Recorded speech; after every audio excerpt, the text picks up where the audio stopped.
धुंध भी बजने लगी। सुंदर सुंदर वाद्य यंत्रों के द्वारा जो है भगवान का मंगल गान गाया जाने लगा।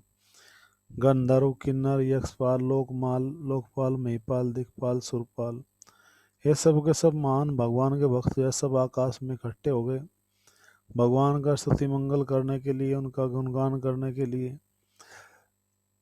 तो जब भगवान ने देखा कि ये सभी जीव जो है बड़े प्रसन्नचित हैं मेरी महिमा का गान करने के लिए, गुणगान करने के लिए, तब भगवान और अधिक हर्षित हुए इन भक्तों से मिल करके। और इन भक्तों का जो है करदम मुनि और माता देवहूति के पास जा करके भगवान ब्रह्मा जी भी जो है स्तुति गाने लगे भगवान की। जिस प्रकार से संसार के सभी जीव जो है, साधारण जीव जो है, कोई अमूल्य फल मिलने पर जो है भगवान का धन्यवाद करते हैं। तो भगवान के प्राकट्य के समय समय आकाश में मुक्त रूप से विचरण करने वाले देवताओं ने फूल बरसाए और सभी दिशाएं जो थे, सभी सागर हैं, सबको मन में जो है प्रसन्नता हुई। सर्वप्रथम सरजीत जी ब्रह्मा जी, मरीचि आदि अन्य देवताओं के साथ में करदम मुनि के आश्रम में पहुंचे। जो आश्रम सरस्वती नदी के तट पर बड़े सुंदर और जो है रमणीय स्थान में चारों तरफ से घिरा हुआ था। और मैत्रेय जी ने आगे कहा कि हे शत्रुओं के संहारस, ज्ञान प्राप्त करने में प्राय स्वच्छंद अजन्मा ब्रह्मा जी भी समझ गए कि भगवान के एक अंश अपने जो है कलमश रहित अस्तित्व में सांख्य योग का पूरे जगत में प्रचार करने के लिए, उपदेश देने के लिए माता देवहूति के गर्भ में क्या हो गया, प्रकट हो गए हैं। अर्थात भगवान इस संसार में आ गए हैं। वे भगवान जो नाम रूप गुण सामग्री सारथी दिव्य जगत से हमेशा संबंधित रहते हैं। अच्छाई जगत के में जो है उस कलमस में जो है सतुगुण में कभी भी वे अशुद्ध नहीं होते, हमेशा जो है कलमस रहित रहते हैं। ये भगवान जैस जगत में क्या हो गए, प्रकट हुए सभी कारणों के परम कारण। और अवतार के रूप में भगवान के अभिप्रेत कार्यकलापों के लिए प्रमुदित इंद्रियों तथा विशुद्ध हृदय से उन्होंने भगवान ने क्या की है, पूजा करके ब्रह्मा जी ने करदम तथा देवहूति माता से इस प्रकार से जो है अपने वचनों को कहा। तो ब्रह्मा जी ने क्या कहा कि हे प्रिय पुत्र करदम जी हैं, तुमने मेरे जो है आदेशों का पालन करके बिना किसी द्वेष के इस दिव्य ज्ञान को क्या कर लिया, आपने स्वीकार कर लिया है। और मेरी तरफ समुचित भाव से जो पूजा की है, तुमने सारे उपदेशों का जो पालन किया है, ऐसा करके तुमने मेरा जय सम्मान किया है। कह रहे कि पुत्रों के को अपने पिता की ऐसी सेवा करनी चाहिए और पुत्र को चाहिए कि अपने पिता या गुरु का आदेश का सम्मान पूर्वक पालन करे। आज्ञा जो आज्ञा वे देते हैं उसका जो है करना चाहिए। क्योंकि यहाँ पर कहा गया है कि पिता और गुरु का जो आदेश होता है हमेशा वो एक ही माना जाता है। एक तो पितरी और दूसरा गुरु। अर्थात गुरु और शिष्य को चाहिए कि वो अपने पिता या गुरु के वचनों को बिना झिझक माने। पिता अथवा गुरु जो कुछ भी आदेश दे उस पर बिना तर्क के ही हाँ कह दे। ऐसा अवसर नहीं आना चाहिए कि जब शिष्य या पुत्र ये कहे कि उचित नहीं है और इसे नहीं कर सकता। यदि वह कहता है तो पतित हो चुका है। पिता या गुरु का समान पद है, क्योंकि गुरु दूसरा पिता होता है। उच्च वर्ग के लोग द्विज अर्थात दो बार जन्म लेने वाले कहलाते हैं। जब भी जन्म की बात उठेगी तो पिता को होना आवश्यक होगा। पहला जन्म तो वास्तविक पिता के कारण, दूसरा जन्म गुरु द्वारा संभव हो पाता है। और कभी पिता या गुरु ही एक व्यक्ति भी हो सकते हैं, कभी कभी अलग अलग भी हो सकते हैं। प्रत्येक अवस्था में पिता या गुरु की आज्ञा का तुरंत हाँ करते पालन होना चाहिए। उसमें किसी प्रकार का वितर्क नहीं होना चाहिए। वही या गुरु या पिता की जो सेवा सर्वोपरि मानी गई है जो है, जिसमें विश्वनाथ चक्रवर्ती ठाकुर ने भी कहा है कि गुरु की आज्ञा अपने शिष्यों के लिए जीवन और आत्मा के तुल्य होनी चाहिए। इस प्रकार मनुष्य शरीर में आत्मा का को पृथक नहीं कर सकता, इसी प्रकार गुरु अपने जीवन में गुरु आज्ञा को से दूर नहीं रह सकता, शिष्य अपनी गुरु की आज्ञा से दूर नहीं रह सकता, उसको वो रखता है। यदि शिष्य इस प्रकार से गुरु का आदेश का पालन करता है तो वो परम अवश्य सिद्ध बनेगा। उपनिषदों में भी इसकी पुष्टि भी है। जो लोग भगवान तथा अपने गुरु में श्रद्धा रखते हैं वे स्वतः ही वैदिक उपनिषद उनमें जो है स्वतः ही प्रकट हो जाते हैं। और कोई भौतिक कष्ट भले ही अनपढ़ हो, यदि अपने गुरु के साथ पूर्ण पुरुषोत्तम भगवान के पर भी उसकी श्रद्धा होती है तो उसके समक्ष सारे शास्त्रों का जो ज्ञान है वो स्वतः ही प्रकट हो जाता है। सारा ज्ञान है वो श्रद्धा से उत्पन्न हो जाता है। जब ब्रह्मा जी ने कर्दम मुनि 9 कन्याओं का प्रशंसा कर रहे थे तो तुम्हारी सब जो ये कन्याएं निसंदेह साध्वी है और मुझे विश्वास है कि अनेक प्रकार से अपने वंशों द्वारा इस प्रकार से ये वर्धन करेगी। अर्थात पहले कर्दम मुनि जी को जो है 9 कन्याएं हुई, उसके बाद में पुत्र कौन बने, स्वयं भगवान जो है आए कपिल मुनि के रूप में। भगवान जो है अवतार लिया कर्दम मुनि जी के यहाँ पर।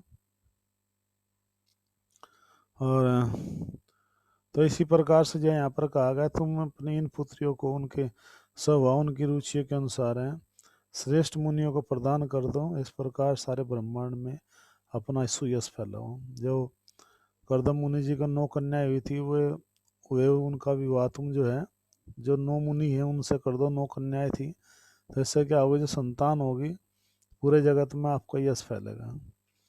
तो जो वे 9 मुख्य ऋषि है उनमें मरीचि, अत्रि, अंगिरा, पुलस्त, पुलहा, कीर्तु, भृगु, वशिष्ठ तथा अर्थ हुआ। ये ऋषि सर्वाधिक महत्वपूर्ण है। ब्रह्मा जी भी ये चाह रहे थे कि ये जो कन्याएं इन सब ऋषियों को दी जाए। तो इस प्रकार से वे जो 9 कन्याओं की यहाँ पर बात करते हैं कि कर्दम मुनि जी की कन्याएं है उनका ही विवाह करने की यहाँ पर संस्तुति की गई है। और कह रहे कि हे कर्दम, मुझे ज्ञात है कि परम पुरुषोत्तम भगवान अपने अंतरंग का शक्ति से के रूप में अवतरित होते हैं, जीवात्मा का मनोत्व पूर्ण करने वाले हैं। उन्होंने अब कपिल मुनि का जय क्या कर लिया, शरीर धारण कर लिया। वे ही भगवान कपिल मुनि के रूप में जय प्रकट हुए।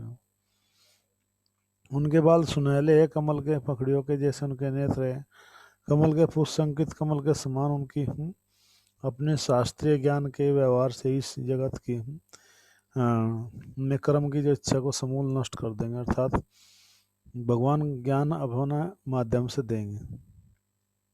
तब ब्रह्मा जी ने देवहूति से कहा कि हे मनु पुत्री, हे मनु महाराज के पुत्री, जिन श्री भगवान ने केटवासुर का वध किया है वे ही तुम्हारे गर्भ में आए हुए भगवान है। वे तुम्हारे समस्त संशय और अज्ञान की गांठ को नष्ट कर देंगे, तब वे सारे विश्व का भ्रमण करेंगे।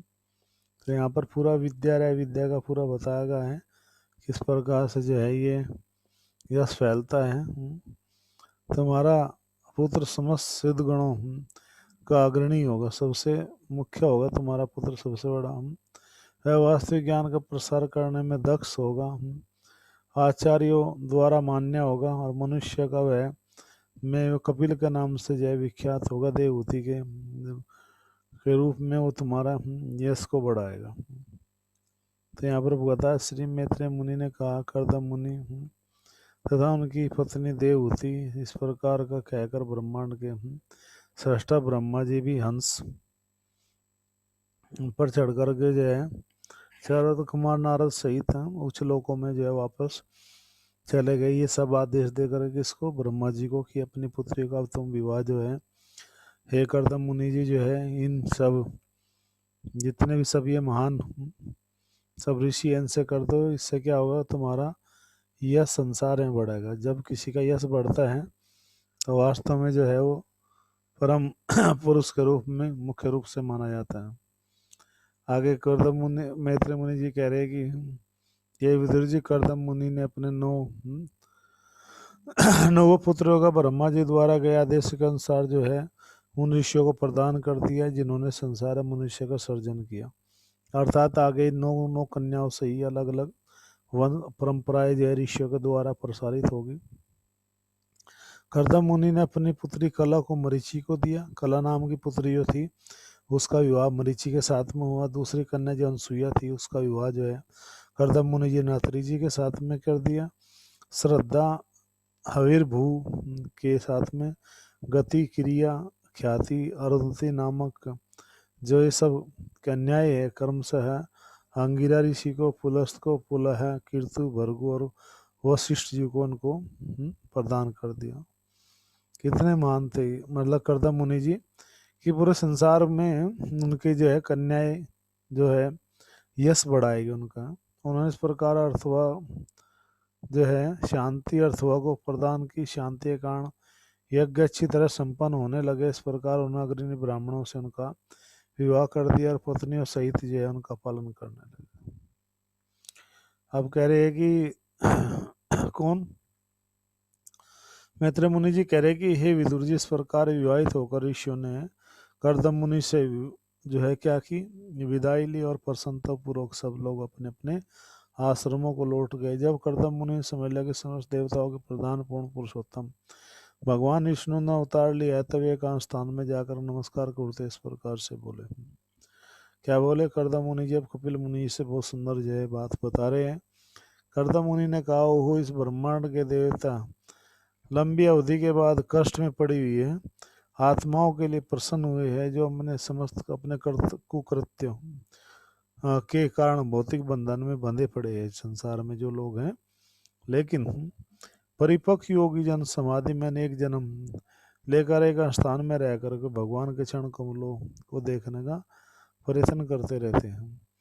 हम जैसे सामान्य ग्रस्तों की उपेक्षा का ध्यान न करते हुए ही भगवान अपने भक्तों की सहायता के लिए हमारे घरों में भी प्रकट हुए। वे भगवान जो है हमारे यहाँ पर प्रकट हुए। करदम मुनि ने कहा कि भक्त लोग हम सदैव अपने भक्तों का मान वर्धन करने वाले मेरे प्रिय भगवान, आप अपने वचनों को पूरा करने का तथा वास्तविक ज्ञान का प्रसार करने के लिए मेरे घर में क्या हुए अवतरित हुए अर्थात आप प्रकट हुए।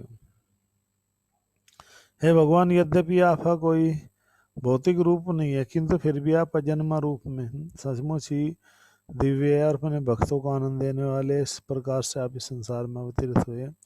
हे प्रभु, आपके चरण कमल जो ऐसे कोष के समान है जो परम सत्य को जानने के इच्छुक बड़े बड़े ऋषि मुनियों द्वारा सदैव प्राप्त होने वाला है। आपका ये ऐश्वर्य वैराग्य दिव्य ज्ञान वीर्य सौंदर्य स्रोत है और मैं इस प्रकार से आपके चरण कमलों की शरण को ग्रहण करता हूँ। मैं कपिल मुनि के अवतरित होने पर पूर्ण पुरुषोत्तम भगवान की शरण लेता हूँ जो स्वतंत्र रूप से सर्वशक्तिमान भगवान दिव्य है और वे काल सबको मिलाकर के जो है पालन करता है और प्रलय तथा भौतिक प्रपंचों के कारण इस संसार में वे लीन हो जाते रहते हैं। ऐसे भगवान की मैं वंदना करता हूँ। ऐसे भगवान जो मेरे घर में प्रकट हुए हैं मेरे ऊपर कृपा करने के लिए। और कह रहे कि आप समस्त जीवात्मा को स्वयं मुझे जो है कुछ पूछना है, क्योंकि आपने मुझ जैसे इस ऋण से मुक्त होकर के मेरे संतोष को प्राप्त हो चुका है, तब मैं संन्यास मार्ग ग्रहण करना चाहता हूँ और जीवन के जो है हर्ष जीवन को त्याग कर मैं शोक रहित होकर अपने हृदय में आपको धारण करते सर्वत्र भ्रमण करना चाहता हूँ, सभी जगह जाना चाहता हूँ। भगवान कपिल ने कहा कि जो प्रत्यक्ष रूप से समस्त शास्त्रों को मैं कहता हूँ, यह संसार में सभी प्रकार से प्रमाणिक है कि क्योंकि तुमसे पहले ही कह चुका हूँ कि मैं तुम्हारा पुत्र बनूंगा, से 70 रूप मैंने अवतार लिया। मतलब भगवान ने ही पहले ये बोल दिया था कि मैं तुम्हारा पुत्र रूप में प्रकट होऊंगा इस भौतिक संसार से यह बंधन खत्म करने के लिए, और इसीलिए मेरा यह संसार में अवतरित हुआ। समस्त कारणों का कारण है शाश्वत जीवन के कहते हैं कि तुम मेरी इस प्रकार से पूजा करो, मेरा ध्यान करो। भगवान गीता में कहते हैं मन मना भरो मत भक्तों। इस प्रकार से भक्त को क्या करना चाहिए? सदैव भगवान के इस रूप में अवतार हमेशा लेना चाहिए जो परमात्मा रूप में शोक रहित होकर के जीवन को प्राप्त करोगे यदि तुम इस प्रकार से मेरा जो है क्या करोगे? भजन करोगे। और क्योंकि भगवान का जो भजन है वो आत्म कल्याण करने वाला, अपने में सदैवती को भी है सकाम कर्मों की भगवान अब यहाँ पर शिक्षा देंगे, संगला को तोड़ेंगे, जिसके द्वारा जीव जो है इस भौतिक संसार में जो जकड़ा हुआ रहता है, अगर वो भजन करे तो अच्छी तरह से वो संसार मतलब प्रस्थान कर पाएगा। और इस संसार से जो है ऐसा जीव जो है कर्दम मुनि ने वो मौन व्रत धारण करना स्वीकार कर लिया। इस प्रकार से वे एकांत स्थान में जाकर के यदि भगवान का क्या कर सके, भजन कर सके। तो इस तरह से वे तीनों लोकों में जो है क्या हो गए, मतलब परम पूज्य माने जाने लगे। अर्थात कर्दम मुनि जो है अब जा करके जय भगवान का ध्यान करने के लगे। भगवान कपिल ने आश्वासन दिया कि आपको घबराने की आवश्यकता नहीं है, बल्कि आपको मेरी भक्ति का पूरा लाभ मिलेगा। और भगवान जो है उनके शम जो है पुत्र बन करके आ गए। और इस प्रकार से जो है वे भेदभाव शांत आत्मदर्शी पुरुष के समान जो है भगवान को सभी जगह देखने लगे। और इस प्रकार करने से जो है कर्दम मुनि का जो हृदय है समस्त देव द्वेषों से है, ईर्ष्या द्वेष से रहित होकर कलमश भक्ति के समदर्शी होने के कारण ऐसे जो है कर्दम मुनि जी भगवान के धाम को क्या हो गए, प्राप्त हो गए। तो यहाँ पर कहा गया कि भगवान का जो यश है वो इतना महत्वपूर्ण होता है कि यदि कोई व्यक्ति किसी भाव से भगवान नाम का जो है शोधन करता है, उनका भजन करता है, उनका गान करता है, तो ऐसे व्यक्ति को जो है अपने जीवन की परम सिद्धि तो मिलती है, साथ ही साथ ऐसे जीव को जो है परम कल्याण का मार्ग भी उसका प्रशस्त होता है। और भगवान श्री हरि ऐसे भक्तों से अतिशय प्रसन्न होते हैं जो भगवान के राम गुण रूप लीलाओं को हमेशा क्या करते रहते हैं, गुणगान करते रहते हैं। तो यदि हम इस प्रकार से भगवान के यश का गान करते हैं, उनको सुनते हैं, उनकी महिमा को हम जो अपने जीवन में उतारते हैं, तो भगवान श्री हरि की हमारे पर क्या होती है, कृपा होती है। तो इस प्रकार से जो है हम भगवान के इन गुणों का आस्वादन कर सकते हैं, उनको जान सकते हैं। और ये कैसे जान पाएंगे हम, जब हम भगवान के भक्तों का जो है संग करेंगे, कथा श्रवण करेंगे, तो हम और अच्छी तरह से जो है भगवान के